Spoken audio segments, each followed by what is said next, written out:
Kaget itu. Tiba-tiba ada suara recording. Oke. Baik, Ibu akan melanjutkan ya kuliah kita hari ini. Kemarin kalau nggak salah, Ibu sudah menyelesaikan yang fungsi relasi ya. Fungsi relasi kemarin sudah Ibu selesaikan karena kemarin ternyata memang berdasarkan catatan yang Ibu punya memang belum selesai ya. Kemarin yang bijection dan lain-lain. Sekarang kita akan lihat dulu materi. Kalau kita nanti masih ada waktu, baru nanti kita coba lihat pembahasan yang PR yang sebelumnya ya. Karena Ibu sebetulnya harusnya hari ini juga Ibu udah masuk ke materi baru harusnya. Nanti kalau misalkan nggak sempat juga ya, Ibu akan mungkin siapkan yang video belajar gitu ya untuk masuk ke materi yang selanjutnya. Tambahan maksud Ibu ya sebelumnya. Oke, kemarin Ibu sampai di 13.2 ya, ini yang Ibu tandain di sini ya. Sorry, 13.3 ya. 13.3, kalau 13.2 tadi yang unit theorem ya. Nah, yang jika S itu adalah himpunan yang berhingga, maka banyaknya elemen-elemen pada S ya itu adalah unique number ya, angka yang unik pada N ya. Bilangan asli. Himpunan bilangan asli. Oke, selanjutnya teorema 132 bahwa himpunan N, kelihatan ya, ini yang Ibu sedang bahas yang ini. Stabil aja. Karena ini udah ada di sini. Ini kalau Anda perlu mencatat, Anda catat sendiri dulu ya. Barangkali Ibu nggak mencatat gitu. Nah, Ibu baca langsung dari sininya. Untuk 13.3 ya, teorema berbunyi tentang himpunan N, ya, himpunan N atau bilangan asli, itu katanya di sini bersama teorema adalah infinite set. Ya, infinite set. Berarti dia merupakan himpunan yang tak hingga ya. The next result ya, hasil selanjutnya akan diberikan yang kenapa? Sebentar ya.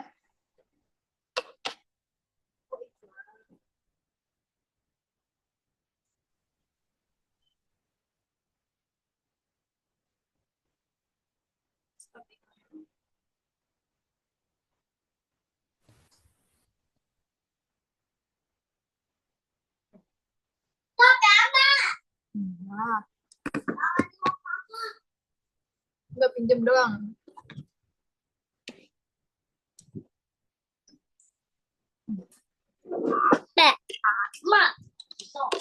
Ya. Enakan di luar bang, adem bang. Di sini panas. Okay, the set n of natural number is infinite set. The next result is okay. Lalu ada teorema 136 ya, 136 yang perlu kita review. Di sebelahnya berarti. 136. Nah, ini ya yang perlu kita review tentang countable set ya. Gimana? Countable ya. Tentang himpunan yang kita sebut dengan countable. S ya dikatakan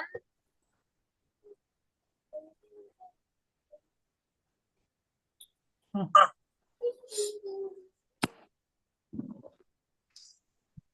jadi ini maksudnya sebetulnya adalah S ya dikatakan fungsi bijection atau korespondensi satu-satu dengan himpunan bilangan asli ya maksudnya di sini.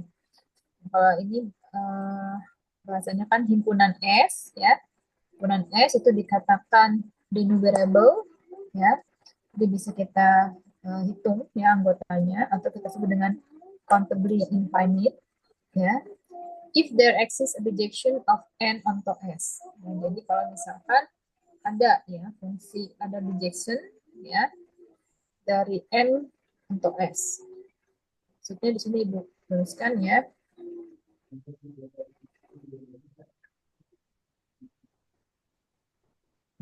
Mana kemarin lanjutannya mana? Ya. Jadi ini bisa dibilang gini. Jadi di 133 ini kita bilang S ya. S himpunan S ya. Itu kita dikatakan fungsi bijection korespondensi satu-satu ya atau ada korespondensi satu-satu dengan himpunan bilangan asli. Himpunan bilangan asli. Berhingga, hingga ya hingga. Kalau misalnya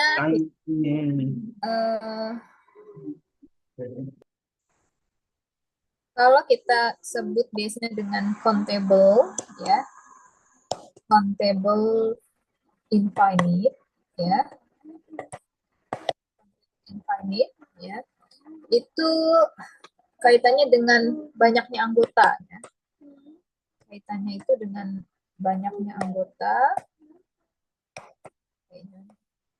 Dan ini biasanya terkait dengan variabel acak diskret. Nah, ini biasanya kaitannya dengan variabel acak diskret.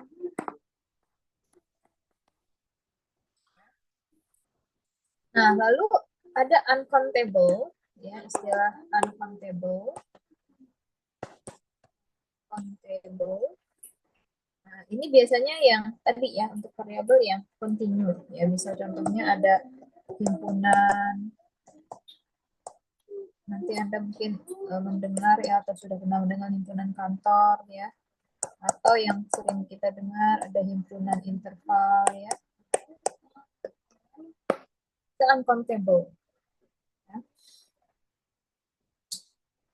Kalau kita gambarkan ya dalam bentuk diagram ya berarti S itu dikatakan fungsi bijection ya karena dia apa namanya fungsi bijection ya dia dengan himpunan bilangan asli. Jadi kalau misalnya ini n ya berarti dia terpetakan ya 1, 2, 3 sampai seterusnya. Dia juga punya pasangan misalnya 2, 4, 6 seterusnya yang masing-masing dia punya pasangannya gitu ya. Jadi dia dikatakan bijection atau korespondensi satu-satu dengan himpunan bilangan asli.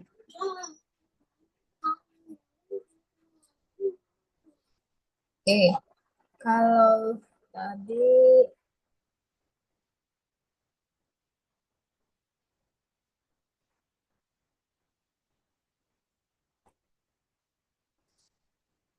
ya, jadi istilah denominable itu istilahnya countably infinite ya.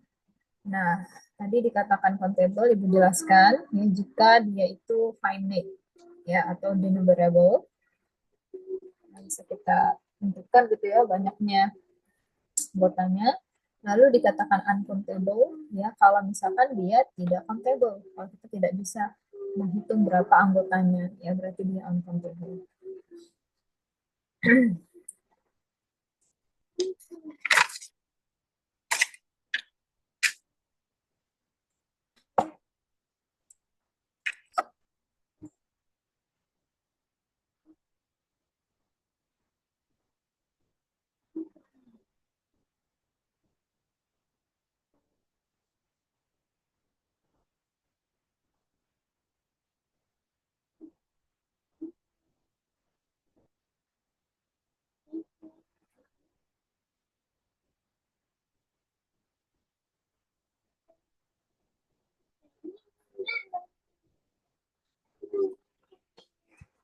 Oke.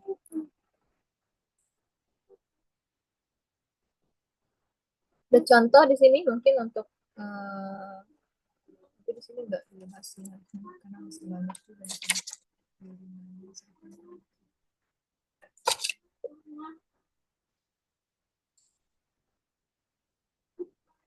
Ini mungkin nggak terlalu dibahas ya karena masih ada banyak ya. Lalu teorema juga nanti bisa dilihat di sini himpunan n ya. Cross n is the numerable. Ya, jadi di sini n cross n consists of all the pairs. Jadi apa namanya, kita cross ya, cross produknya. Sebentar boleh lagi, berarti langsung ke bab 2 ya. Oke, selanjutnya yang perlu direview itu adalah di bab 2 ya, di bab 2 bab 2 itu tentang algebra properti dari R ya, 211. Nah ini ya. Nah ini selanjutnya yang perlu direview, nanti ditandain lagi ya di komputer ya, di catatan Anda masing-masing gitu. Yang perlu kita review selanjutnya adalah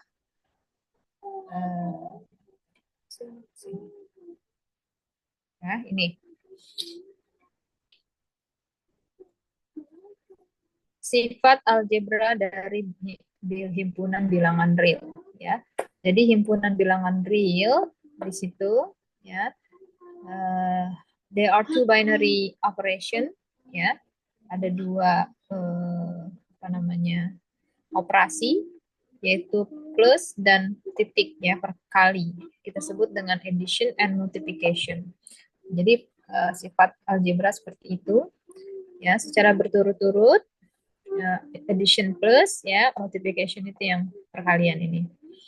Nah, ini sifat-sifatnya ya. Yang pertama situ ada A1 ya, A tambah B sama dengan B tambah A ya, untuk semua A, B pada R, atau kita sebut dengan sifat komutatif ya, sifat komutatif penambahan ya, sifat penambahan komutatif.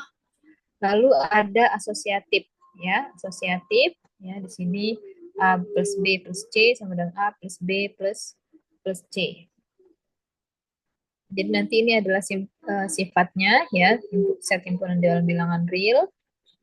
Kita gunakan ini. Lalu ada yang ketiga ya.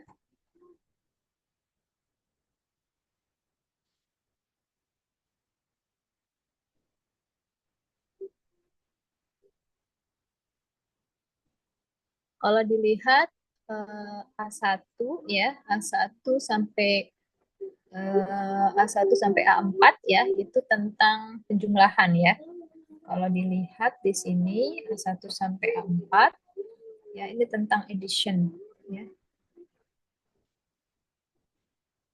Tentang penjumlahan. Ya, kalau ada elemen 0 pada himpunan bilangan real dan dijumlahkan dengan A sama dengan A, atau A tambah 0 sama dengan A untuk semua A ya, pada R.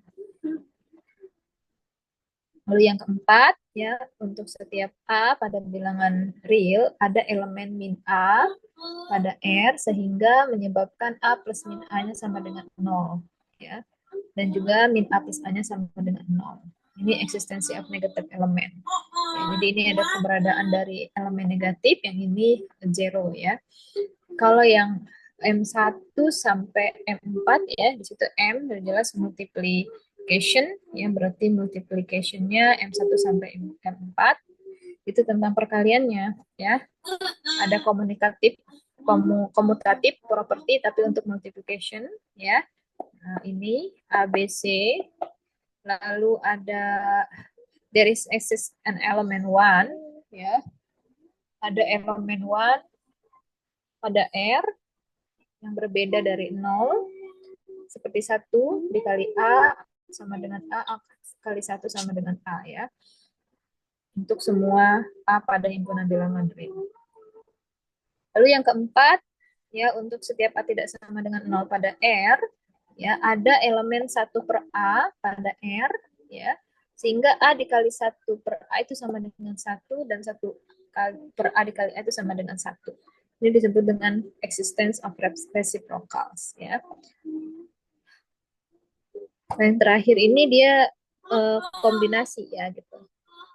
Ya, ini distribusi properti dari multiplication over addition, ya, A kali B plus C, ya, jadi sifatnya AB plus AC, gitu kan, atau BA plus CA. Nah, ini memang sifat-sifat yang sudah kita pakai dan sudah kita tahu, dan sebetulnya ada ininya, ya, apa namanya, uh, bentuk ini adalah bentuk yang kebenarannya tidak perlu dibuktikan lagi, gitu ya.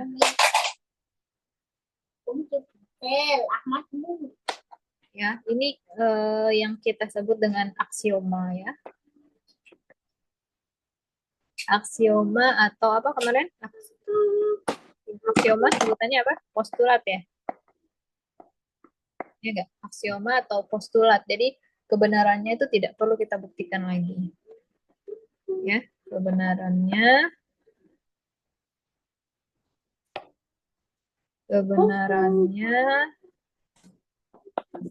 tidak perlu dibuktikan lagi. Ya, karena kalau kalau postulat atau aksioma kita tahu kemarin ya memang sudah tidak perlu dibuktikan lagi. Nah, sistem ini adalah sistem yang diterima, ya. Sistem yang diterima ini, sistem operasi ini adalah sistem yang diterima untuk membangun sistem bilangan real, ya.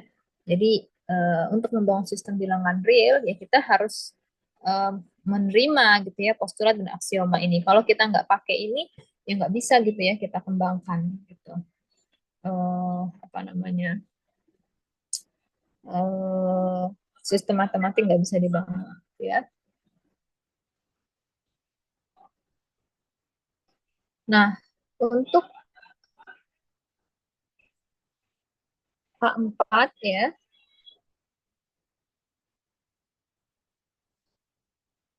A4, A1 berapa ini? 4 tambah 4, 9. Nah, ini 9 aksioma ini, ya, ini disebut dengan uh, apa, field aksioma, ya, atau aksioma medan. Ya, ini disebut dengan field aksioma, ya, atau aksioma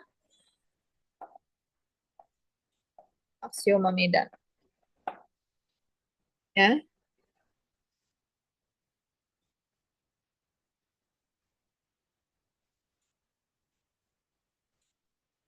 Di sini dikatakan karena dia di sini field aksioma, ya, aksioma medan, maka katanya di sini banyak teknik-teknik familiar dalam algebra yang bisa diturunkan, ya, dari 9 sifat yang ada pada yang tadi sudah kita bahas, ya. Ya. Katanya di sini spirit yang sama itu dengan teori uh, geometri Euclidean, ya, yang bisa menjadi pendekatan untuk 5 basic aksioma, ya, yang dinyatakan dalam Euclid in his Elements, ya. Jadi ini ada apa namanya penurunan-penurunan yang bisa kita dapatkan dari 9 9 apa namanya tadi aksioma ini, ya, seperti halnya di geometri Euclidean.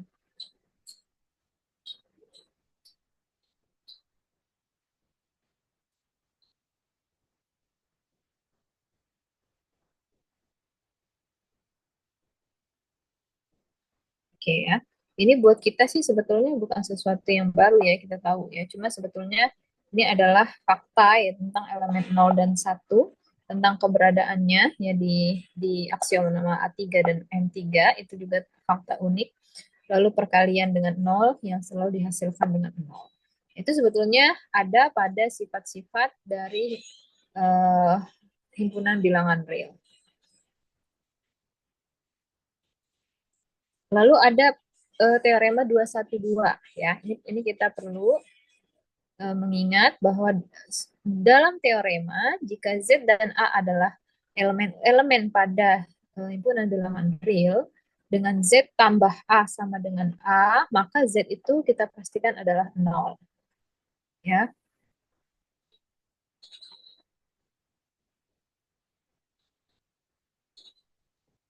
Lalu yang kedua B, jika U dan B tidak sama dengan nol, maka elemen-elemen pada himpunan bilangan real dengan UB sama dengan B, ini maka U-nya dipastikan sama dengan 1. Ya. Lalu jika A itu anggota himpunan bilangan real dan A dikalikan dengan nol, maka hasilnya tetap nol. Jadi ini yang kita pakai selalu, ya itu sudah merupakan sebuah teorema. Nah, karena dia teorema, barulah bisa ya kita buktikan gitu kan kebenarannya. Tapi kita kali ini nggak membahas itu, cuma Anda tahu bahwa yang kita pakai itu adalah sebuah teorema. Lalu 213 ya, 213. 213 ini kita membahas tentang bilangan rasional dan irasional ya. Oke, 213.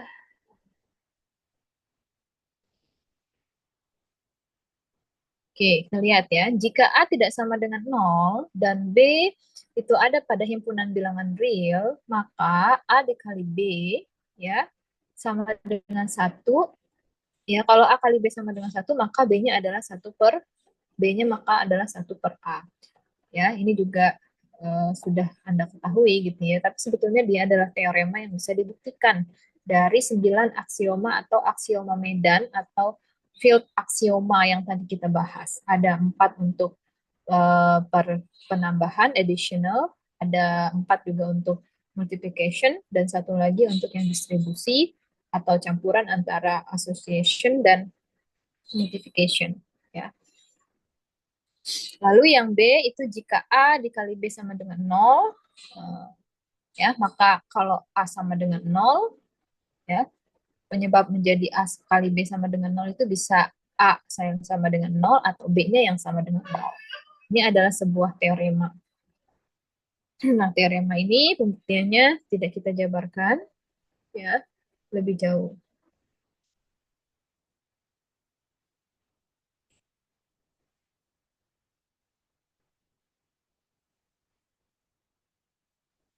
Nah, kalau rasional dan irasional, ya apa bedanya? Ini kan panjang ceritanya. Kalau rasional itu bilangan yang apa sih sebetulnya? Kalau irasional bilangan yang seperti apa? Ada yang mau ini menyampaikan? Kalau bilangan rasional itu bilangan yang apa? Yang gimana sederhananya? Yang Anda sudah pahami. Ibu nggak usah baca gini. Jadi kalau rasional itu yang kayak apa sih?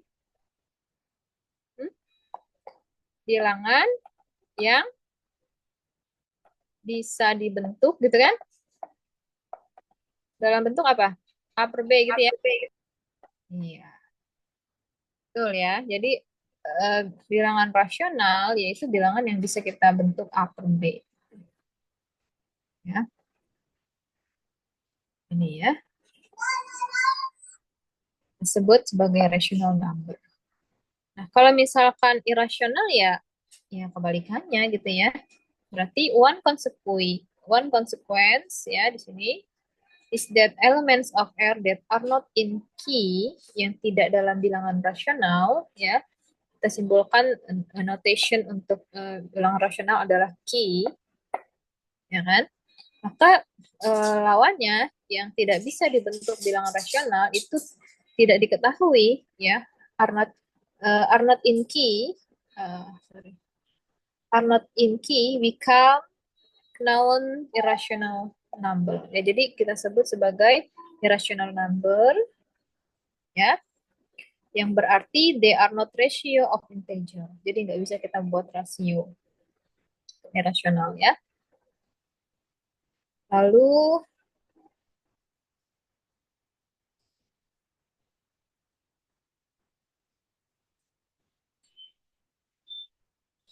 Misalnya di sini ini contohnya we will now prove that bahwa tidak ada yang akan ditunjukkan dibuktikan bahwa there there doesn't exist, tidak ada ya bilangan rasional dari akar 2 misalnya ya. Akar 2. Ya, jadi akar 2 ini nggak bisa dibentuk ya dengan rasio dari integer, 2 integer. Ya, berapa akar 2 itu? Ada yang tahu akar 2 berapa?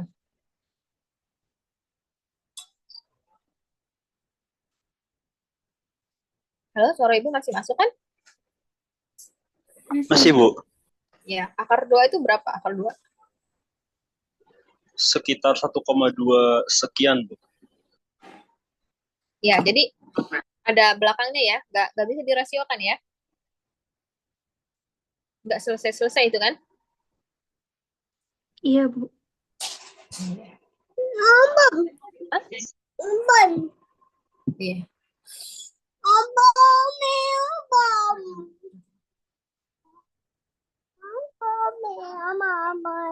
Ya, lalu selanjutnya ya. Iya, iya.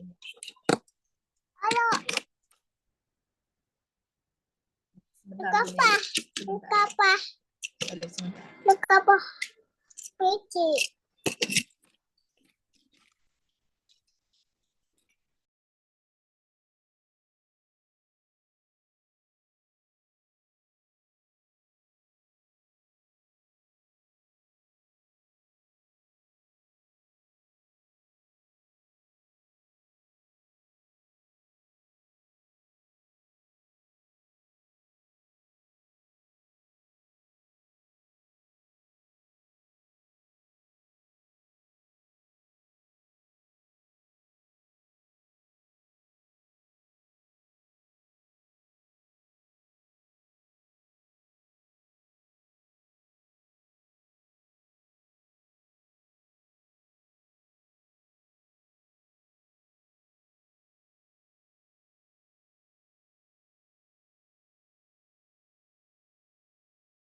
Oke, suara ibu sudah terdengar lagi?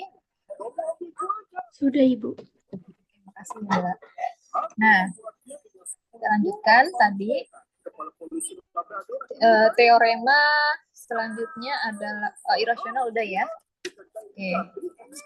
Yang selanjutnya itu ada teorema 214, there does not exist relation number such as R pangkat 2 sama dengan 2. Oke, ini ya, ini tadi ya yang akar 2. Lalu yang 215 sekarang kita lihat tentang order properties of R ya. Oke. Ya. Nah, order properties of R ini perlu mungkin kita kita review ya.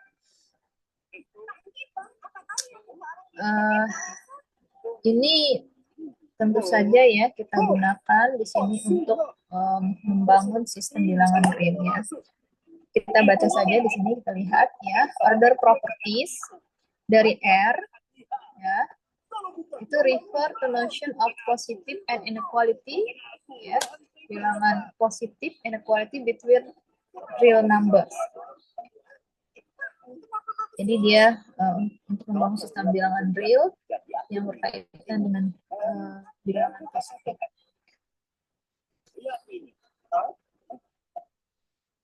Ada three basic properties from which all other properties and population with inequalities can be deduced. Di sini.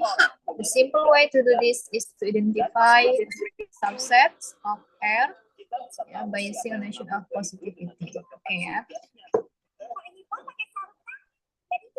Other properties of R ada subset di sini ada subset himpunan P pada R jadi kalau Anda membayangkan di sini adalah himpunan R maka di sini ini adalah P, maka disebut dengan subset gitu ya.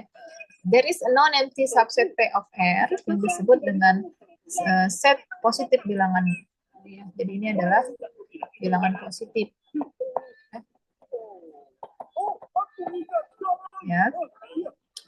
Nah, maka bilangan positif itu di dalam himpunan bilangan real dia punya beberapa sifat. Yang pertama, jika A dan B jika A dan B itu adalah P tadi yang kita sebut dengan subset himpunan bilangan positif P, maka A tambah B juga pasti akan positif Lalu kalau A dan B positif, maka A kali B juga pasti akan positif. Jika A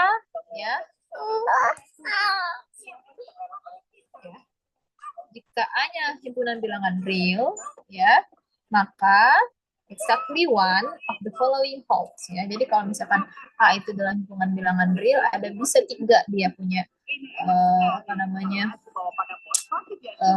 pernyataan yang sesuai gitu dengan A yang berada pada himpunan bilangan real. Yang pertama A itu bisa sebagai anggota bilangan positif, himpunan bilangan positif, dia subsetnya tadi kan, atau A-nya bisa sama dengan 0 atau min A-nya yang merupakan himpunan bilangan positif. Jadi bukan A-nya tapi min A-nya yang merupakan himpunan bilangan positif.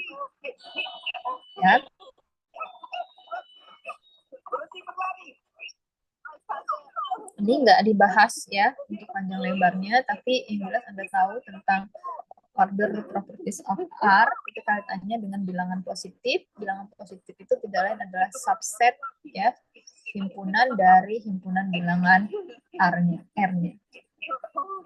Lalu ada 216, ini definisi kalau A, B ini adalah elemen-elemen pada himpunan bilangan real, maka kita akan tahu bahwa A dikurang B, A dikurang B,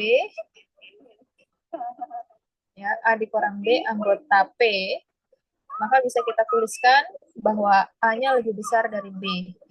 Kalau hasilnya ini adalah himpunan bilangan positif, kan pasti A-nya lebih besar kan dari B. Atau kita bilang B-nya yang kurang dari A. Itu juga sebetulnya Anda sudah tahu definisi itu. Lalu A min B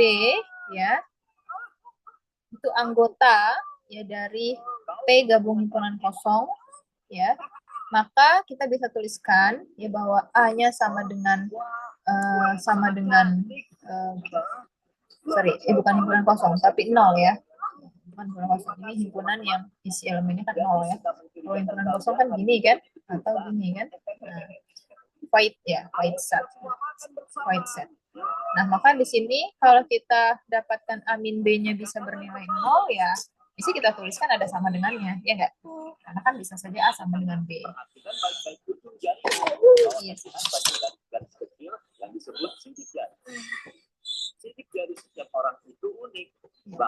Selanjutnya kita akan lihat definition untuk teorema 218 218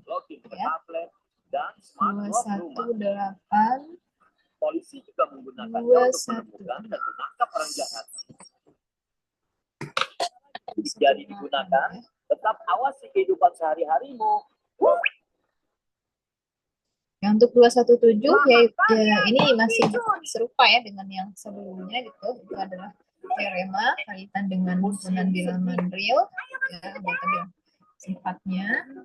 Nah, yang kalau 218 ini teorema ya yang mengatakan bahwa jika A anggota himpunan bilangan real dan A tidak sama dengan 0, maka A kuadratnya akan lebih besar dari 0. Ya. Itu teorema. Ya, ini kita bilangan kuadrat ya. Lalu yang B, 1 itu lebih besar dari 0. Itu teorema. Lalu yang C itu adalah jika N ya anggota dari himpunan bilangan asli ya, maka N itu lebih besar dari 0. Ya. Jadi kalau himpunan bilangan asli bisa dipastikan gitu ya, dia akan lebih besar dari 0. Nah, berarti mulainya dari berapa? Kalau himpunan bilangan asli. Ayo berpencar dan kita cari. 1 ya. Kan 1, 2 dan seterusnya. Oke.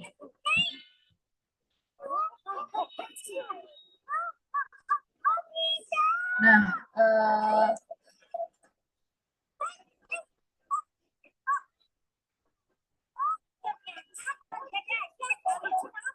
teorema selanjutnya ya.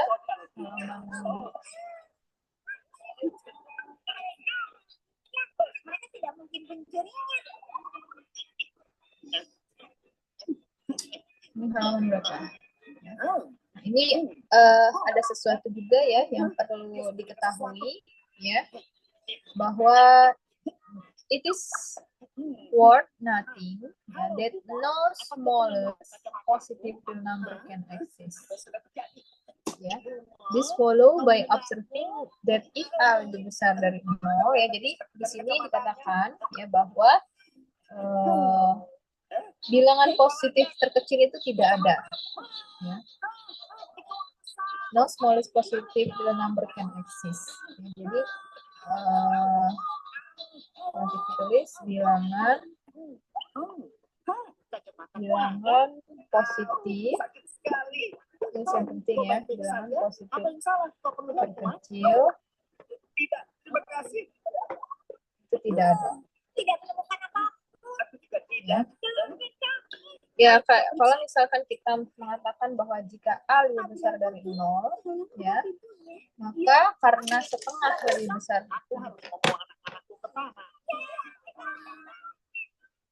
Tunggu sebentar. Ya. Kepala polisi Labrador. Lalu karena setengah juga lebih besar dari 0, ini ya. Jika A lebih besar dari 0, ya, setengah lebih besar dari 0, mengapa? Gitu kan? Ya. Karena ya kita katakan bahwa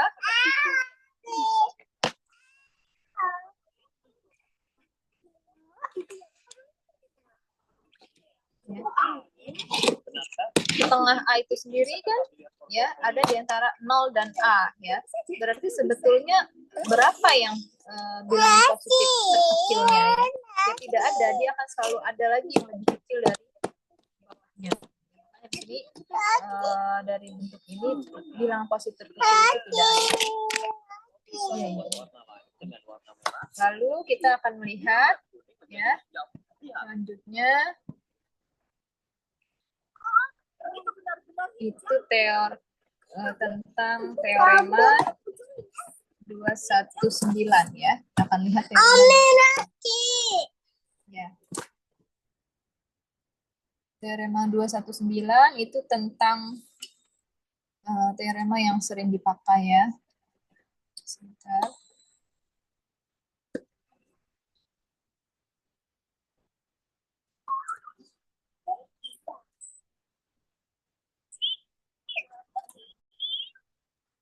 Nah, ini kalau Anda sering melihat di banyak pembuktian-pembuktian, terutama di statistik ya, itu teorema 219 itu kalau kita nggak tahu gitu ya, maksudnya ya bukan untuk membuktikan dan lain-lainnya ya tentang teorema ini, tapi kalau nggak pernah dengar aja gitu teorema 219 ini cukup membuat kita bingung ya ketika nanti Anda melakukan pembuktian-pembuktian di terutama di rumus-rumus yang berkaitan dengan statistik gitu ya, atau materi data statistik itu banyak sekali nih menggunakan ini ya. Kalau di matematik ibu juga belum tahu ya kalau di matematik itu seperti apa buktinya, tapi ya sama pastilah di statistik juga gitu ya. Jadi teorema 219 ini itu sering dipakai untuk teorema-teorema ya.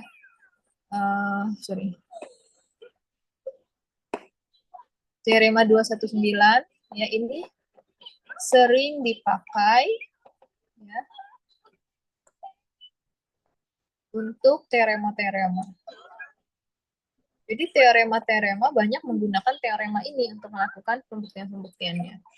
Apa bunyinya? Jika A anggota bilangan real, ya, misalnya, ya, di sini A itu di antara 0 sampai epsilon tertentu, ya, untuk epsilon yang lebih besar dari 0, jadi epsilon ini tetap lebih besar dia dari 0, ya, maka ya A-nya itu sama dengan 0. Ya. Jadi sebetulnya A-nya ini sama dengan 0. Ini teorema. Nah, makanya banyak pembuktian di statistik ya itu menggunakan epsilon ini ya, menggunakan teorema 219 ini. Nah, ini pembuktiannya apa namanya? Kelihatannya pendek gitu ya, tapi kalau misalkan dilihat gitu kan, kalau kita nggak ngerti ya kita bingung sendiri gitu. Ya. Teorema 219 ini Anda bisa ingat ya bahwa ada yang menyatakan bentuk ini bahwa kalau A itu adalah hubungan bilangan real, maka A itu berada di antara sama dengan 0 dan epsilon. Untuk setiap epsilon yang lebih besar dari 0, maka A-nya sama dengan 0 ya. Atau biasanya juga sering dibilang epsilonnya itu sangat kecil gitu ya. Jadi epsilonnya ini sangat kecil katanya gitu. Ya, sangat kecil gitu, sehingga menyebabkan A-nya ini ya sebetulnya ya sama dengan 0 gitu. Itu yang sering kalian dengar, misalkan epsilon sangat kecil gitu ya. Sangat kecil itu sebetulnya dari sebuah teorema bahwa di antara 0 dan epsilon itu adalah A, di mana A itu sama dengan 0. Sehingga epsilonnya itu sangat kecil. Selanjutnya 2110.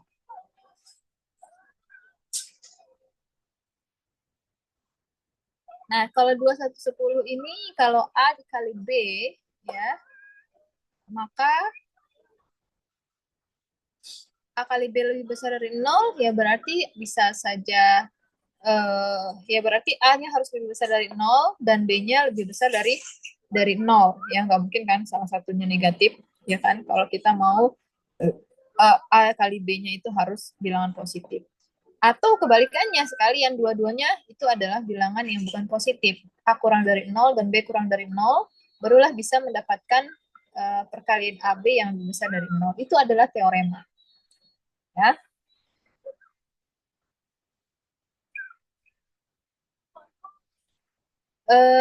Langsung kita lihat di apa namanya, teorema selanjutnya di 221 tentang sifat integral x dx ya. 221 ya.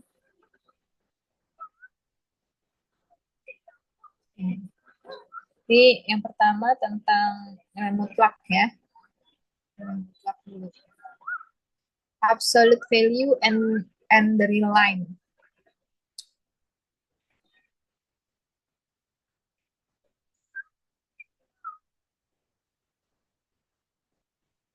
Ya. Definitionnya langsung kita lihat saja di definition 221 ya. Definition 221 bahwa nilai absolut dari bilangan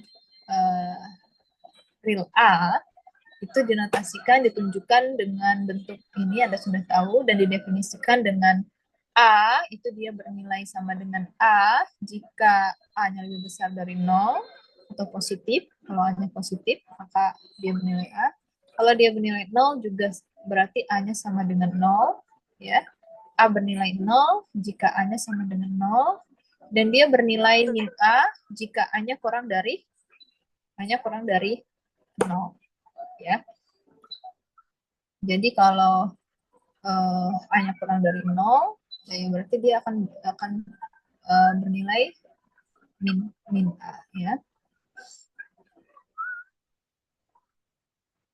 Contohnya, for example, nilai mutlak 5 sama dengan 5, nilai mutlak min 8 sama dengan 8, ya. We see from definition that ketika A besar sama dengan 0 untuk semua A bilangan real, dan ketika A sama dengan A mutlak sama dengan 0, jika dan hanya jika A sama dengan 0. Also, jika min A mutlak sama dengan A mutlak untuk semua himpunan bilangan real, ya. Lalu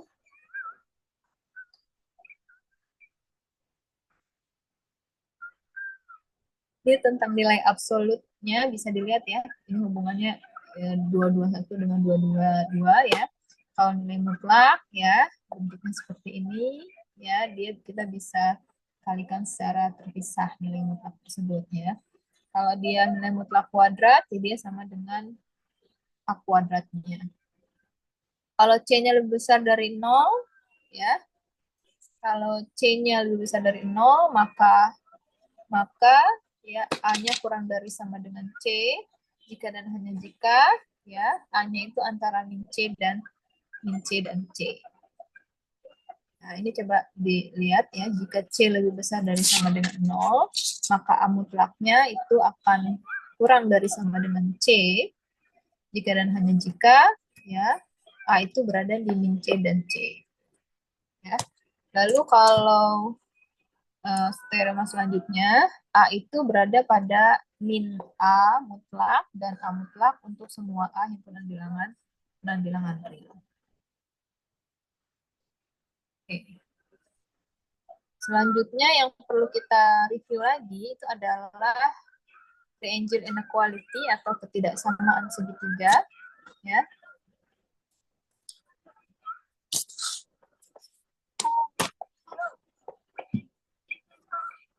Ketidaksamaan segitiga.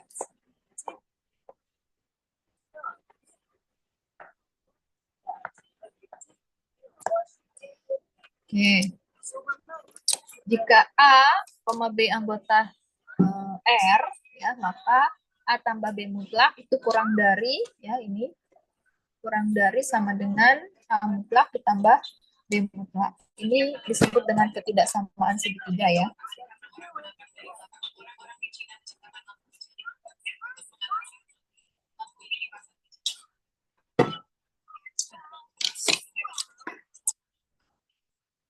Setelah Anda mengetahui kembali atau mereview tidak sama segitiga, di mana A ditambah B mutlak kurang dari sama dengan A tambah B, kita juga perlu melihat tentang teorema 225. Bukan teorema, tapi corollary. Ya. Sedikit saja mungkin. Jika A1, A2, AN adalah sembarang bilangan real, ya, maka A1 tambah A2 tambah AN mutlaknya akan kurang dari sama dengan A1 mutlak, A2 mutlak, dan seterusnya. Ya, jadi penjumlahan mutlak dari penjumlahan bilangan real di sini, ya, yang sembarang bilangan real itu akan kurang dari dan sama dengan, ya kan selalu kurang dari sama dengan A1 mutlak tambah A2 mutlak. Anda tentu saja bisa langsung membayangkan ini benar gitu ya, secara logika saja gitu ya, kalau misalkan ada sembarang bilangan real gitu ya, entah dia bernilai negatif atau positif di sini. Ya, kalau dia bernilai negatif, nanti ketika kita hasilkan kan ini pasti akan selalu kurang dari yang sebelah kanannya, karena yang di sini dia kita mutlakkan dulu sebelum kita jumlahkan, ya. Itu sedikit ya untuk ini yang seperti ini perlu diperhatikan gitu ya, karena di dalam pembuktian banyak gitu ya kita menggunakan konsep-konsep yang serupa. Lalu di 23 ya, kita lihat di 23 mungkin bisa lebih cepat ya. 23 mana? Oh, bisa dibaca lagi. 23 228. Nah, ini tentang completeness property ya. Completeness property.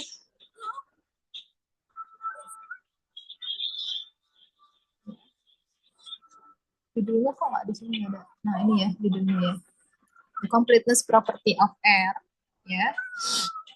Nah, ini Anda perlu memahami ya istilah-istilah ini. Yang pertama ada supremum ya dan infimum ya. Ini sudah dipelajari tentu saja.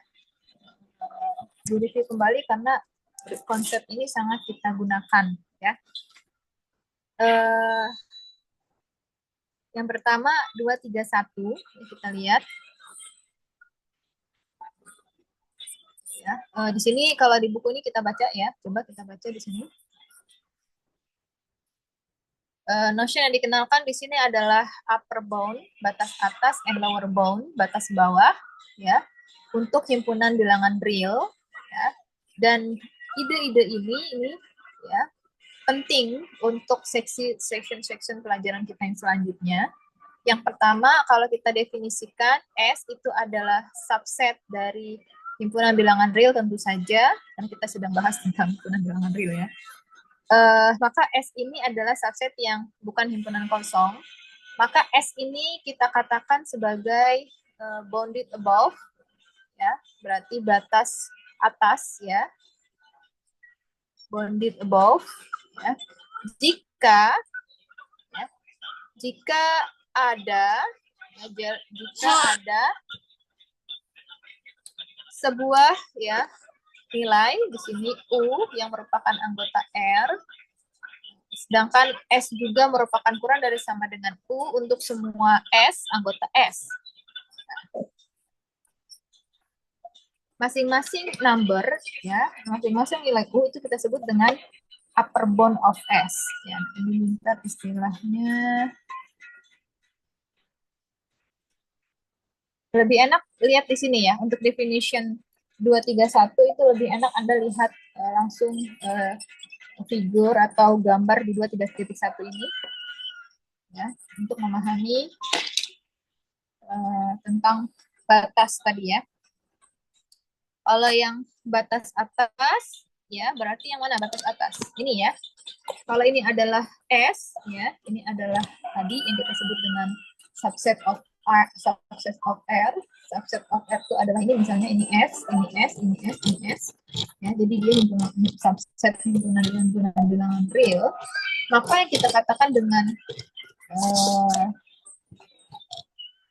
upper bound, ya, upper bound itu adalah yang ini, ya, yang di atas dari S-nya, itu upper bound. Ya.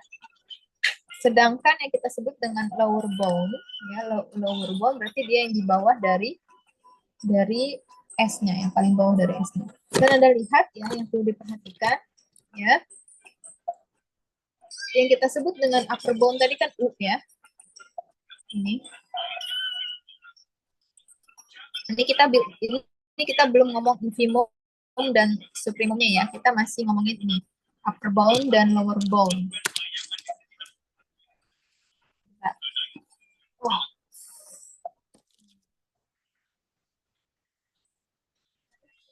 Sini deh.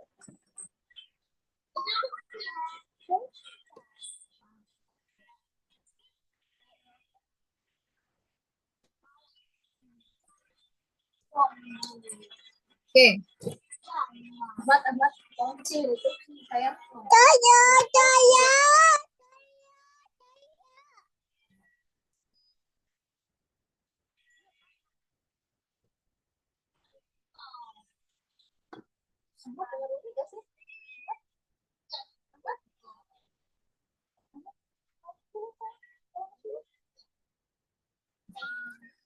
Ya. Yang perlu Anda lihat di sini ya, ada U anggota bilangan real ya. Jadi ada U ya, U itu anggota bilangan real di mana S itu kurang dari sama dengan U.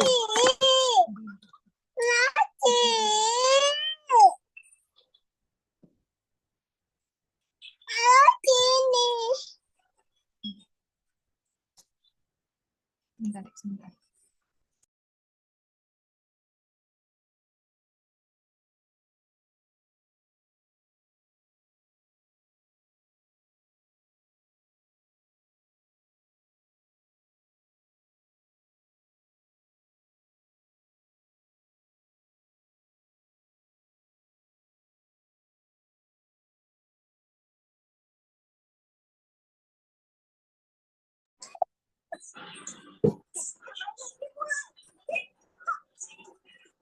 Halo, suara Ibu apakah sudah masuk lagi?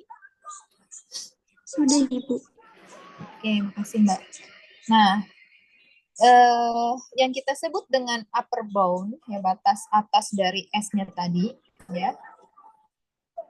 Tadi ya, U adalah anggota R, di mana di sini S ya, S itu kurang dari sama dengan U. Ya, jadi karena dia batas atas, berarti S itu, ya, S kecil di sini, ya, itu kurang dari U. Ya, nih, kurang dari U. Nah, berarti U-nya di sekitar sini kan.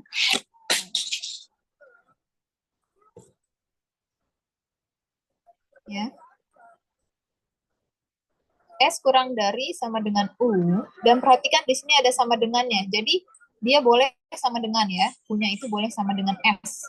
Ya, untuk semua S anggota dari S. Ya, jadi kalau ada S di sini gitu kan. Nah, di sini dia boleh sama dengan U-nya. Ya, di sini dia boleh.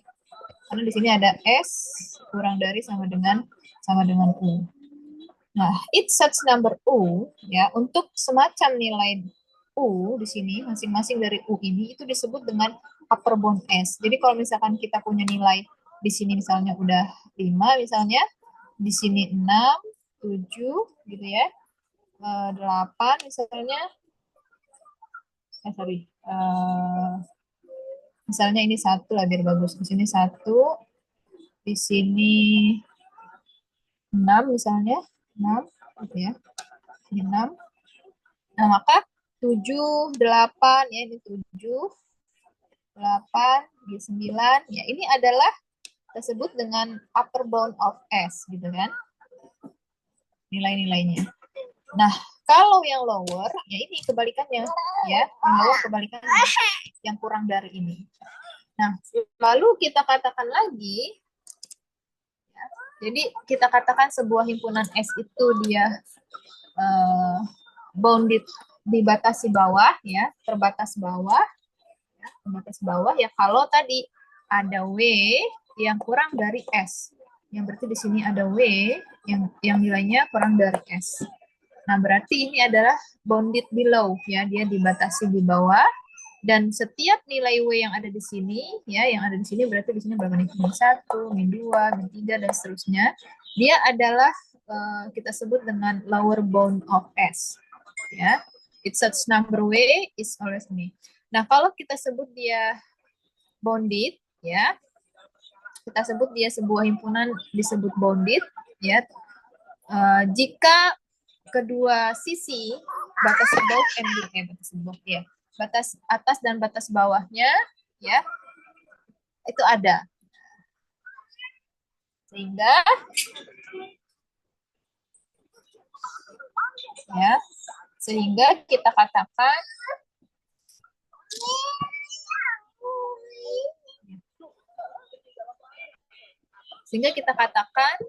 dia adalah bounded. Berarti kalau dia tidak dibatasi, ya berarti dia unbounded, ya. Gimana? Ini.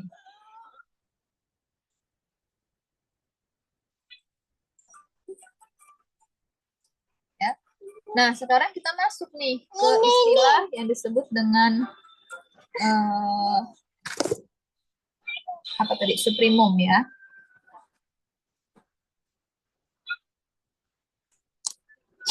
Ya, oke. Jadi Ibu ulangi untuk nilai U ini, ya, U-nya dan W ini ya bisa banyak, ya. Yang penting dia memenuhi tadi, ya, kurang dari S, dan ini S kurang dari sama dengan U, gitu kan.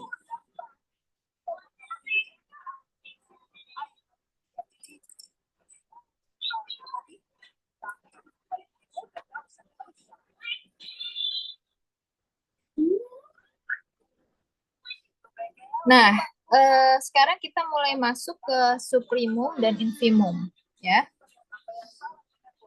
Kalau S ini adalah subset tadi, ya. Nah, S ini kita sebut dengan terbatas di atas, ya, bounded above, ya. Maka ya ada sebuah number, Anda perhatikan di sini, number U, ya. Jadi ada sebuah gitu ya. Nilai U yang kita katakan menjadi supremumnya. Ya. Kalau tadi Anda lihat di sini kita bicara it's such number U, ya, jadi bisa banyak ya tadi ya. U dan W-nya ini bisa banyak tadi. Kalau kita bicara apa saja yang menjadi bound dia, upper bound dia, batas atas dia dan batas bawah dia. Nah, tapi kalau kita sudah katakan supremum, ya, berarti ya kita sebut dia least upper bound. Berarti dia batas atas terkecil. Ya, ini kan terkecil dari atas. Jadi batas atas yang paling kecil, ya, least upper bound, itu kita sebut dengan supremum. Nah, supremum ini memenuhi kondisi di mana U ini adalah upper bound. Jadi dia pasti yang sebelah sisi sini, ya, sisi yang ini kita bicara supremum, ya, ya.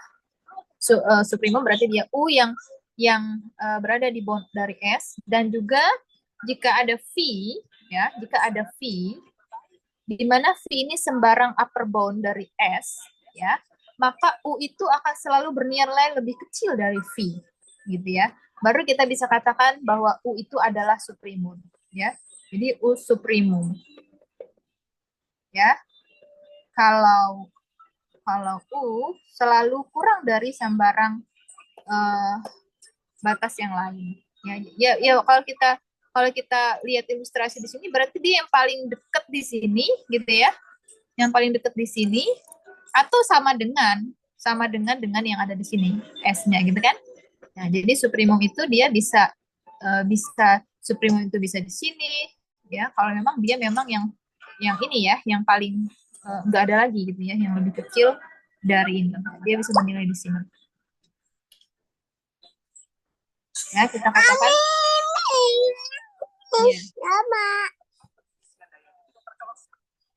ya, tidak ada ya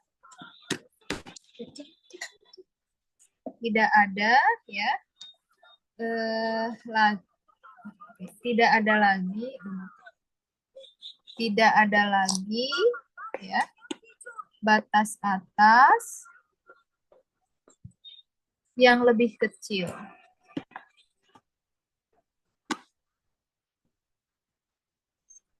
dari U. Maka U ini kita katakan supremum. Nah, kebalikannya berarti apa?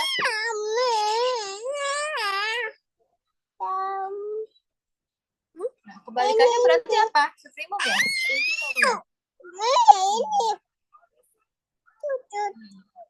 Kebalikannya berarti apa? Infimum ya? Berarti kalau infimum apa? Dia kalau S-nya itu adalah bounded below, ya, punya batas bawah, maka W dikatakan, ingat sekali lagi, berarti dia a number, ya. W-nya itu dikatakan infimum atau dia yang greatest lower bound, ya, kebalikannya. Berarti dia batas bawah terbesar, ya, dari S yang memenuhi kondisi di mana W itu pasti harus berada di lower bound of S, ya, dan it is any lower bound. Kalau misalkan ada batas bawah lain, maka kita katakan si W itu, ya, si kebalikannya, si T itu, maka ini ya, maka si T itu akan selalu kurang dari W. Ya, artinya dia memang batas atas terbesar. Itu adalah infimum.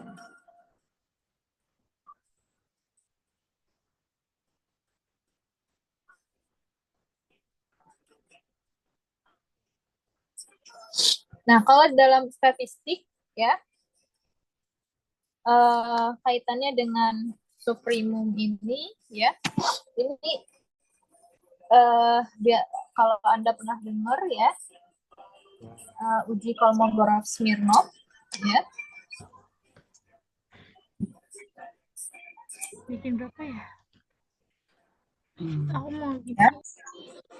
Kalau di dalam statistika, ya,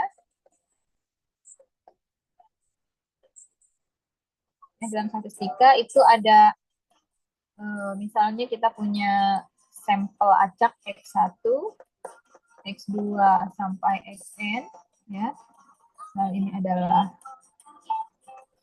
sampel acak, ya, dengan fungsi distribusi kumulatif F,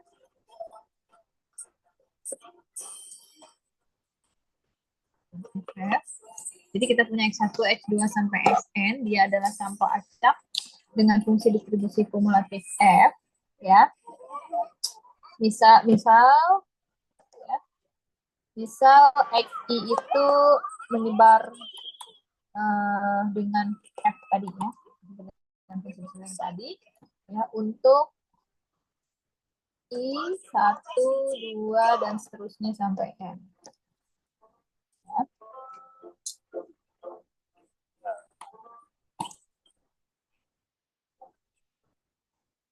Nah, Fn sendiri, ya, Fnx sendiri, ya, ini adalah seper N, ya, dari banyaknya tadi X tadi, di mana X itu selalu ya kurang dari X, ya, untuk I1, 2 sampai N. Nah, ini, ya, yang ini biasanya kita dapatkan dari empiris, ya. Jadi ini kita sebut dengan fungsi distribusi empiris.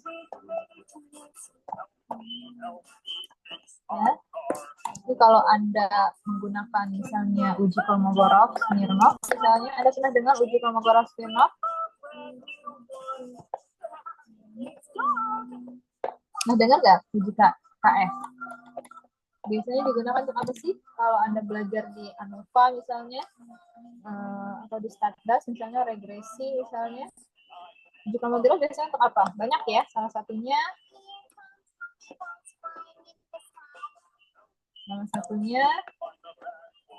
memeriksa sebaran data, ya nggak? Ya, biasanya yang sering Anda periksa Kolmogorov itu adalah sebaran data normal biasanya. Sebaran data, tapi sebetulnya nggak hanya normal, ya. Ya, sebetulnya nggak hanya normal yang bisa kita periksa dengan Kolmogorov, ada banyak. Yang penting yang mau kita lihat nanti adalah siapa yang kita bandingkan, fungsi distribusi empiris dari data sebaran normal atau bukan, ya. Lalu yang Anda lakukan sebetulnya adalah melakukan fitting, ya, bukan fitting, lebih kepada sebetulnya kita akan mencari supremum, ya, supremum dari Fnx, ya, yang secara empirik tadi selisihnya dengan Fx yang secara teoritisnya, ya. Ini kita punya yang secara teoritis, kalau dia sebaran normal misalnya dengan mu dan ragam tertentu, maka yang ini kumulatif untuk yang data empirisnya yang kita punya dari data kita. Nah, itu biasanya kita cari nilai supremumnya gini ya, nilai supremumnya, ya, yang dia itu paling mendekati ke 0, ya, untuk nilai X semua anggota F, ya. Nah, dengan probabilitas 1, dengan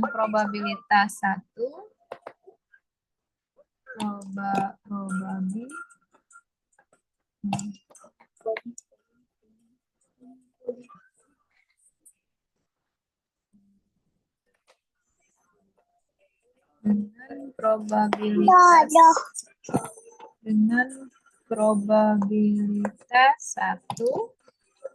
Ya, ini ada yang disebut dengan teorema Gliven-Cofantelli, ya. Teorema Gliven-Cofantelli, ya. Nah, nanti kita dapatkan bahwa KS itu adalah suprimum, ya. Tadi yang Ibu tulis Fnx dikurangi Fx. Ini adalah statistik ujinya, ya. Statistik uji dari Kolmogorov-Smirnov yang biasa digunakan untuk mengecek sebaran suatu data. Kalau dia sebarannya normal, ya berarti kita gunakan fungsi distribusi empirik normal dari data, dan nanti kita lihat yang fx-nya, ya, yang fx-nya ini, ya, yang ini dari data, ya, ya, yang itu dari data, yang satu lagi dari secara teoritis. Ya. Nah, selisihnya tadi yang kita dicari suprimumnya. Ya. Karena kan kalau kita lihat untuk setiap titik, untuk setiap nilai x, nanti yang mana suprimumnya, gitu kan?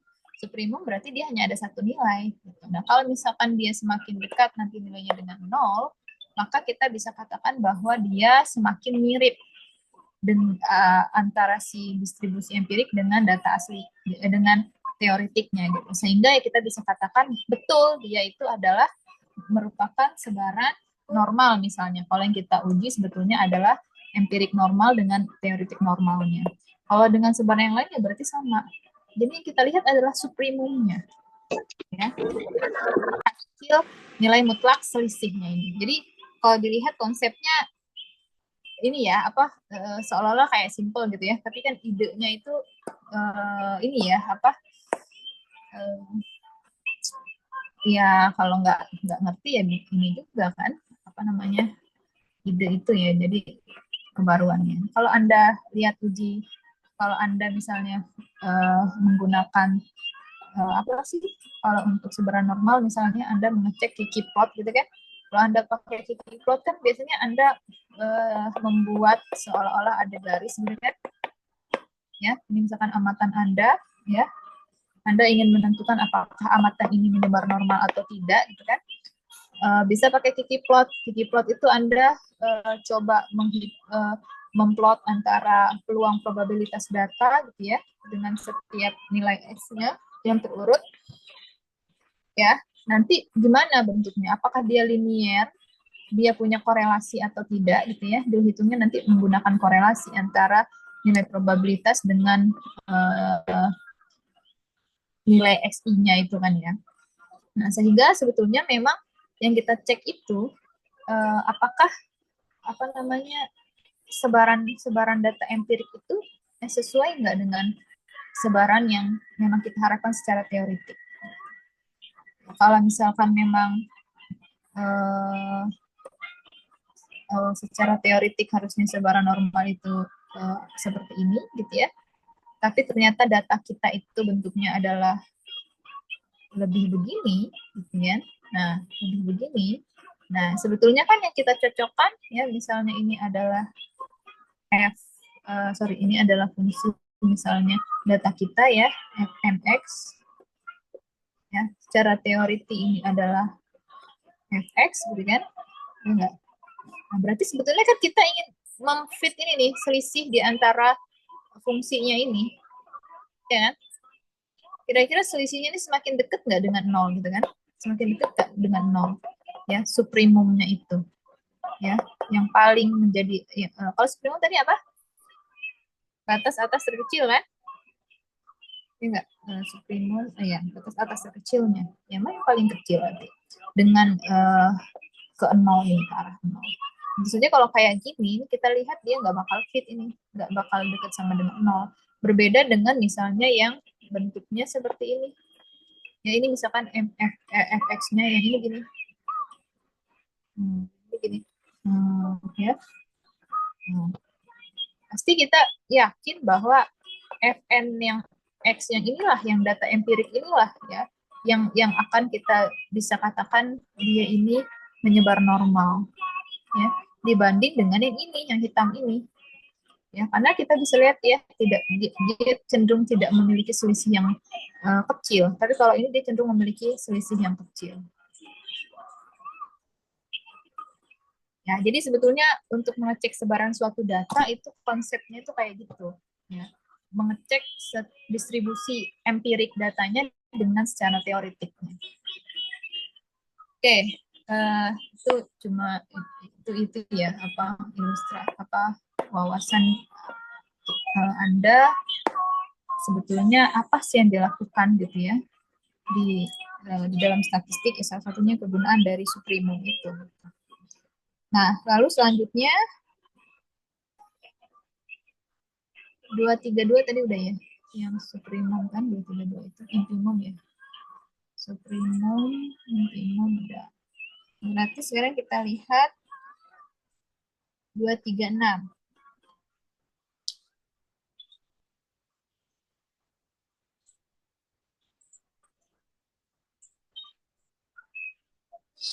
Ya, 236 ya.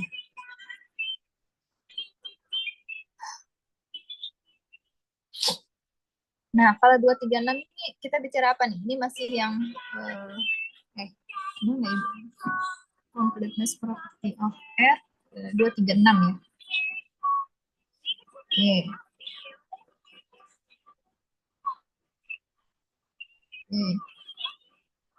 Anda lihat completeness property of R di sini ya. Untuk setiap ya, himpunan yang tak kosong dari bilangan real yang memiliki upper bound ya, yang memiliki upper bound tadi apa tadi? Batas atas, juga memiliki suprimum.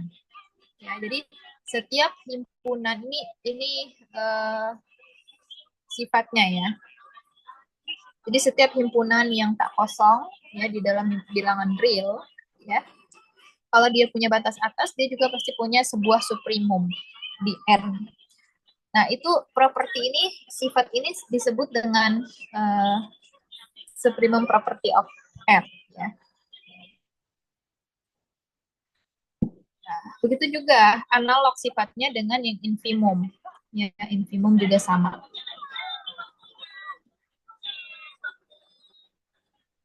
Ini contohnya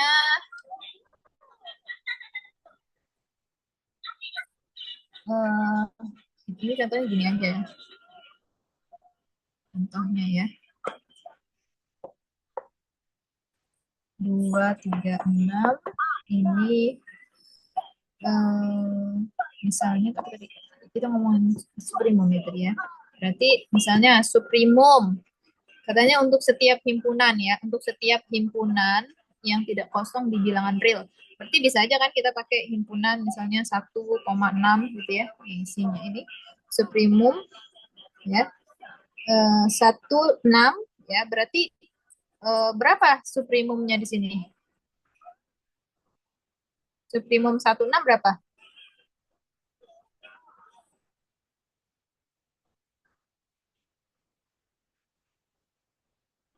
Kalau ini adalah sebuah himpunan interval, berarti berapa suprimum 16? Halo, suara Ibu terdengar nggak? Dengar, Bu. Berapa suprimum himpunan interval 1 sampai 6, suprimumnya berapa?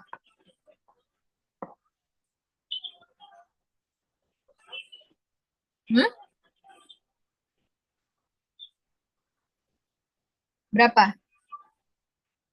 Suprimum tadi apa? Batas atas terkecil. Batas atas terkecilnya dari himpunan interval 1 sampai 6 berapa? Kok nggak ada yang jawab nih?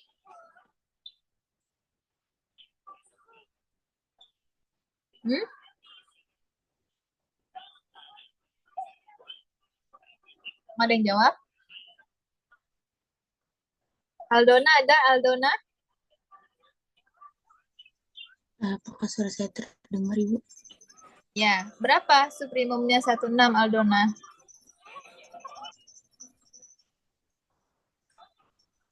Tadi suprimum apa? Dia adalah sebuah bilangan, ya, pasti dia sebuah bilangan. yang merupakan bilangan batas atas terkecil. Batas atas terkecil.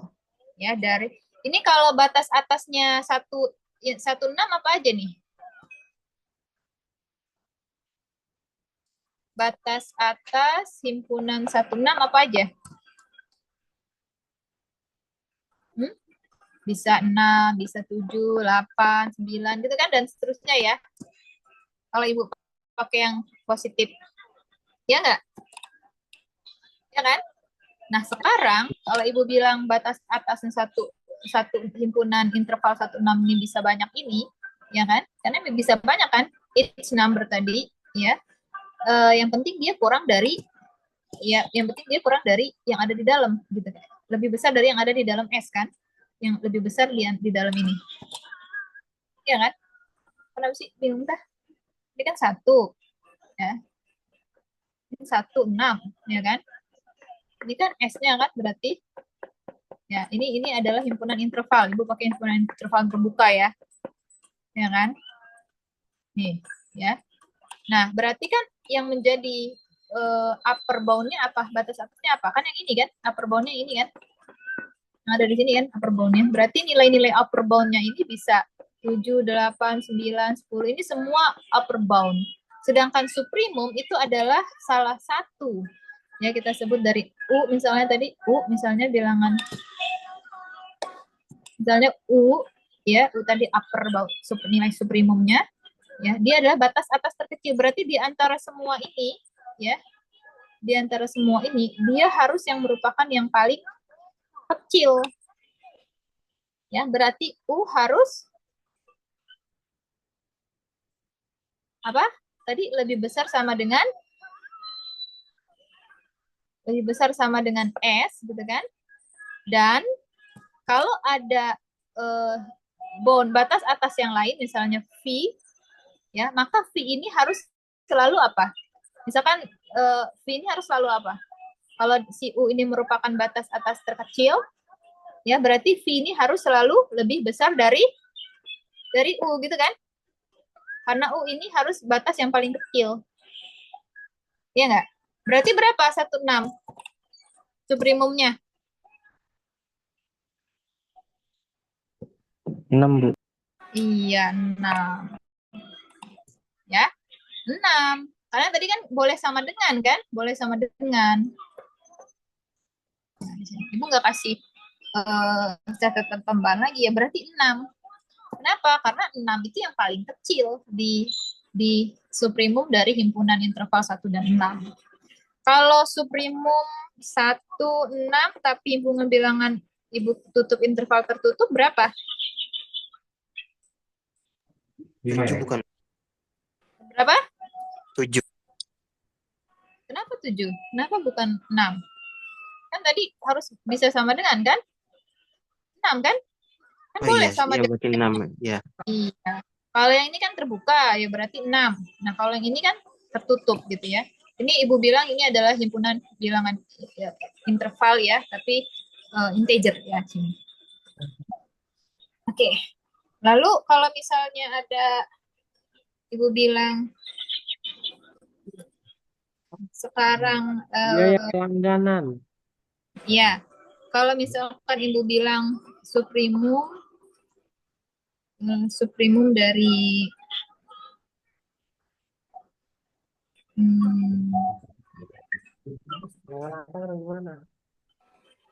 misalnya himpunan supremum dari 1, 2, 3. Berapa nih supremumnya?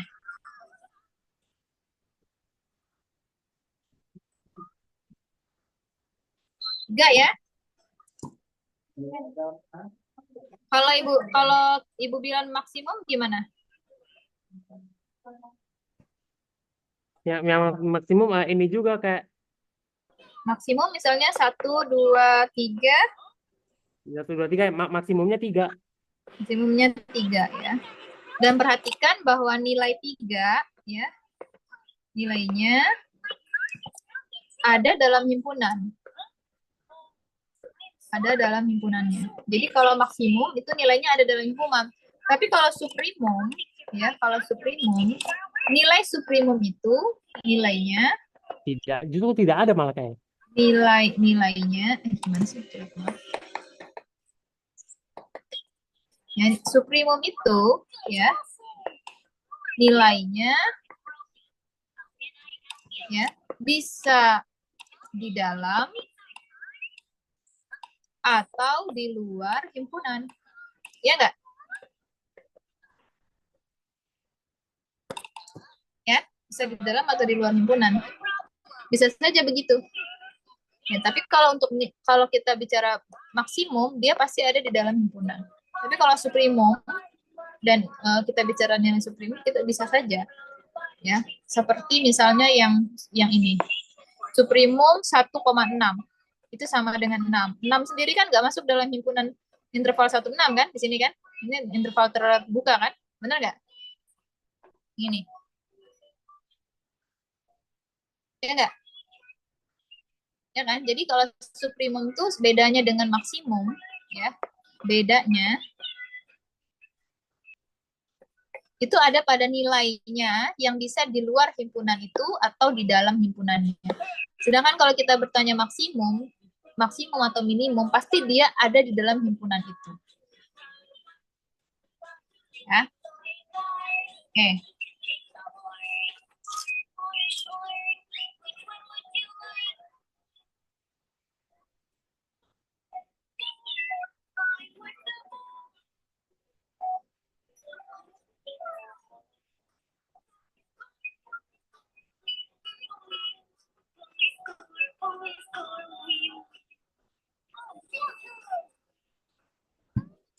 Selanjutnya, ya, 2.43 ya.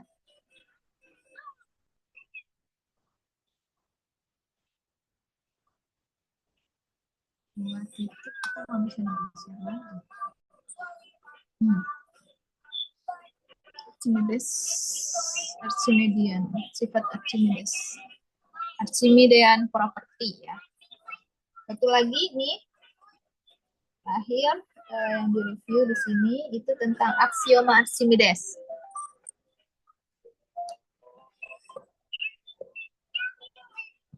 Aksioma Archimedes.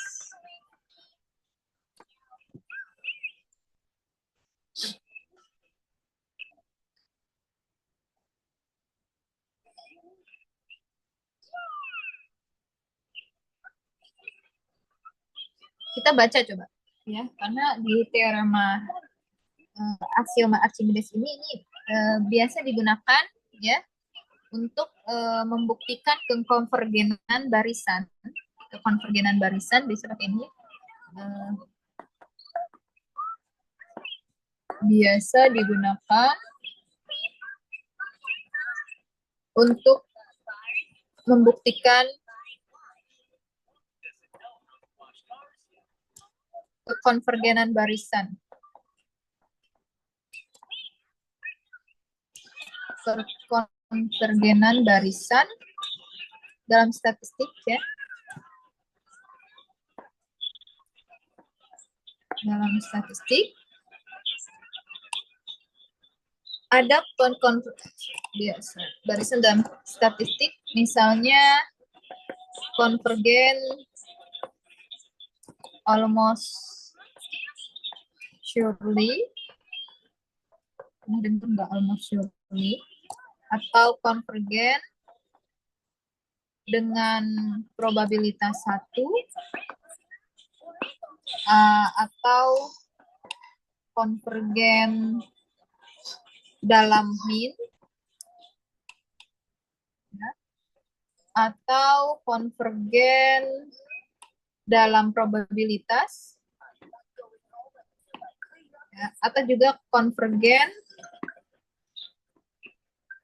dalam apa? Habis konvergen probabilitas apa? Distribusi, ya. Jadi kalau kekonvergenan kan biasanya yang Anda pernah dengar gitu kan, udah pernah pelajari, ada mungkin konvergen kalau di StatMat itu konvergen dalam distribusi, konvergen dalam peluang, ya. Konvergen dalam distribusi dan konvergen dalam peluang itu kan biasanya dipelajari di StatMat, ya. Nah, mungkin yang Anda belum dengar ada konvergen almost surely, ya, konvergen dalam min udah kali ya. Nah, ini kan udah pernah dipelajari ya pastinya ya di analisis real Anda gitu ya. Atau di mata kuliah yang lain. Nah, jadi aksioma Archimedes ini itu banyak dipakai untuk itu. Nah, gimana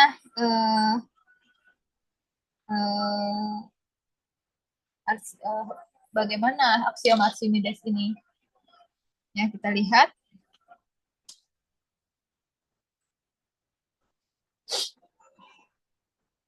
Jadi dia itu bicara untuk semua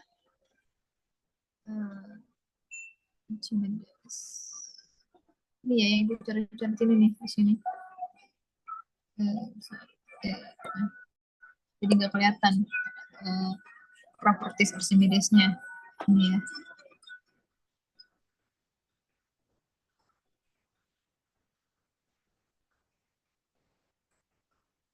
Iya, Archimedes propertinya jika X adalah anggota himpunan bilangan real, maka ada NX ya. Maka ada NX anggota N di mana X itu kurang dari N. Ya, maka ada NX ya, NX anggota N di mana X-nya itu kurang dari NX. Ya, atau bisa juga kita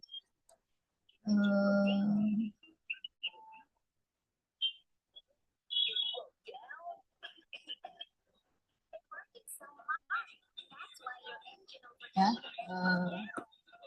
hubungannya ya dengan itu teorema di aksioma Archimedes ini adalah misalnya untuk semua epsilon yang lebih besar dari 0 ya ada setengah dari epsilon yang lebih besar dari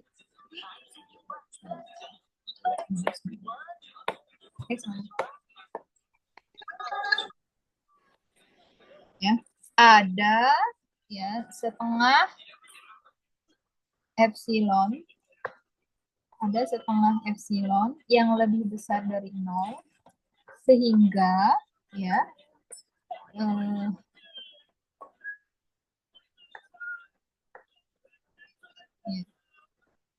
sehingga setengah epsilon itu berada di antara 0 dan 1 per epsilon. Nah, mungkin kalau Anda pernah melihat gitu ya, teorema itu kan sering banyak ya kalau ingin melakukan pembuktian ya untuk yang kekonvergenan gitu. Anda pasti pernah lihat ini, epsilon lebih besar sama dengan 0 ya, ada setengah epsilon besar dari 0 sehingga nanti jadinya seperti ini ya. Yang pasti kalau kita nggak pernah mereview atau mempelajari tentang ini, kita bingungin dari mana ya gitu kan. Itu dari mana ya, itu untuk dapetin itu aja udah bingung, jadi sehingga malah saya nggak ngerti gitu ya, padahal itu sebetulnya memang merupakan aksioma gitu ya, di situ ya bisa kita pakai aja gitu untuk membuktikan tadi Ibu bilang teorema kekonvergenan ya.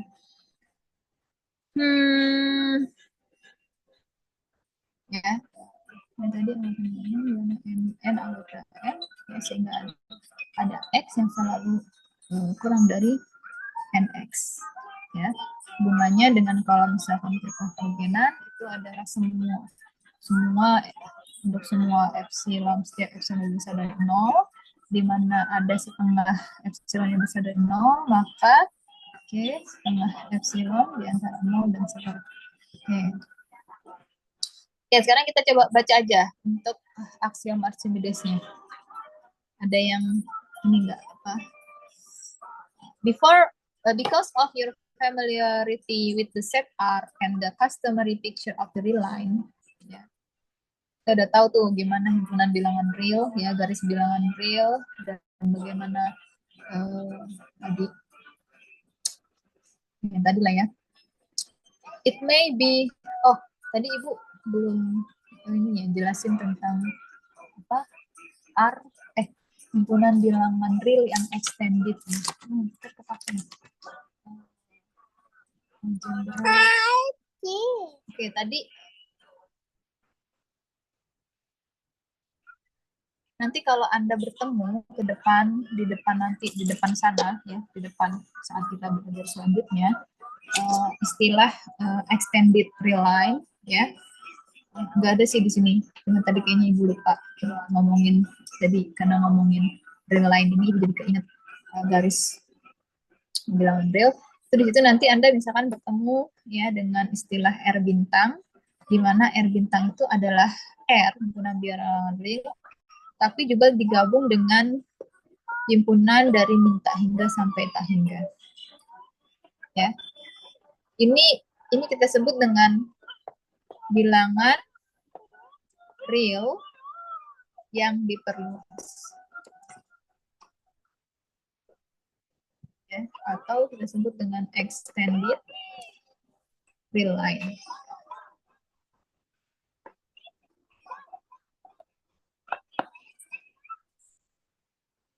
Ya, ini nanti akan ditemukan mungkin ya di beberapa ke depan ada istilah extended real line. Nanti Anda akan melihat apa yang dimaksud gitu ya, sehingga ini digunakan gitu. Kenapa harus ada istilah gabung ini ya? Ini extended real line. Jadi kalau untuk extended real line Anda bisa membayangkan ya, extended real line itu adalah R bintang misalnya, simbolkannya himpunan bilangan real digabung dengan himpunan dari min tak hingga sampai tak hingga. Ini nanya mungkin ya kalian, kenapa kok ada min tak hingga sampai tak hingga, bukannya itu di dalamnya udah ada ini ya gitu ya. Ya pokoknya kayak gitulah ya. Oke, kita balik tadi udah sampai di sini. Because of your familiarity with the set R and the customary picture of the real line, ya, it may seem obvious that the set N of natural number is not bounded in R. Ya. Kelihatannya jelas banget gitu ya, kalau himpunan bilangan asli itu is not bounded. Tidak dibatasi, ya tidak batas di R-nya. Bagaimana kita membuktikan obvious fact? Ya? Jadi fakta yang kelihatannya jelas ini. Gitu. Gimana cara buktiinnya kalau memang dia sebetulnya in R itu is not bounded? In fact, ya, jadi faktanya kita tidak bisa kita tidak bisa hanya menggunakan algebra dan sifat-sifat order tadi ya, order property yang tadi sudah kita lihat tadi, ada field aksioma atau aksioma Medan yang 9 tadi, yang nggak cukup untuk itu. Ternyata untuk membuktikan bahwa himpunan bilangan asli itu is not bounded in R. Indeed, ya, kita betul-betul nih ya harus bisa menggunakan completeness property dari R as well as the inductive property of N. Jadi kita harus bisa memanfaatkan completeness property, sifat completeness property R tadi. Ya. Di mana di sini jika N merupakan anggota bilangan asli, maka N plus 1 juga merupakan anggota bilangan asli. The absence of upper bound of N, ya, ketiadaan batas atas pada N, ya, pada himpunan bilangan asli tadi, itu berarti means that given any real number, itu berarti ya diberikan sembarang nilai X, ya, sembarang bilangan X, there exists a natural number N, ya, diberikan sembarang nilai X, ya, di mana ada sembarang nilai, di mana ada sembarang himpunan bilangan asli N yang hanya bergantung terhadap N, X. Gitu. Ya. Kita tuliskan dalam bentuk matematisnya X kurang dari N. Nah, jadi ketiadaan batas atas ya untuk set himpunan bilangan asli tadi itu berartinya kalau kita berikan sembarang nilai X ya, maka akan ada selalu bilangan asli N yang bergantung dengan X tersebut. Ya, di mana X itu selalu kurang dari N. Nah, ini completeness tadi ya. Jika N anggota N, maka N per 1 M anggota N. Nah, propertinya itu kaitannya dengan apa tadi yang dibahas di sini tentang masalah bagaimana membuktikan obvious fact, ya, fakta yang nyata bahwa sebetulnya N tadi nggak punya batas atas tadi. Nah, muncullah ya ini apa namanya properti atau sifat yang disebut dengan sifat Archimedes tadi. Di mana jika X adalah anggota himpunan bilangan real, maka ada NX yang dia merupakan anggota himpunan bilangan asli, di mana X itu selalu kurang dari NX. Oke.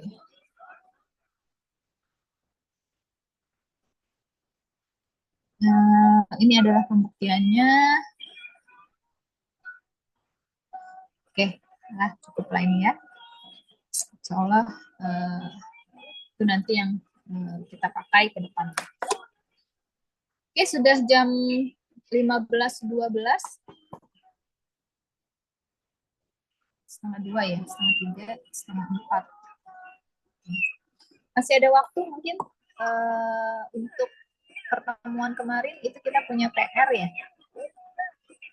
Bisa ada yang ingin memperlihatkan hasil kerja kelompok diskusinya dalam membuktikan 2 nomor dari soal yang kemarin, silakan diberikan kesempatan.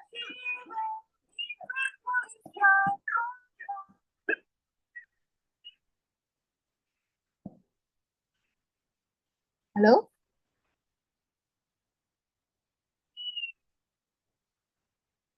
Halo, suara Ibu masuk? Masuk, Bu. Ya, oke. Oke, untuk sampai di sini ada yang ditanyakan, diskusikan. Insya Allah untuk review analisisnya sampai di sini aja. Ya, ini sudah sesuai dengan apa yang direncanakan. Nah, sebetulnya kalau dari segi RPS harusnya 2 kali ya, tapi ternyata nggak perlu 2 kali ya, dipadatkan saja menjadi 1 kali. Karena nanti selanjutnya untuk materi yang selanjutnya.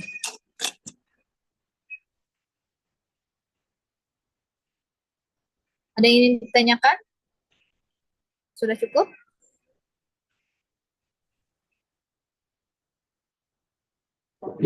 Cukup, Bu. Cukup ya, oke. Kalau cukup, ada Ibu kasih kesempatan 2 orang, masih ada waktu kita, ini baru jam 15.14. Silakan kalau ada yang ingin memperlihatkan hasil kerja mengerjakan tugas yang kemarin. Ibu silakan.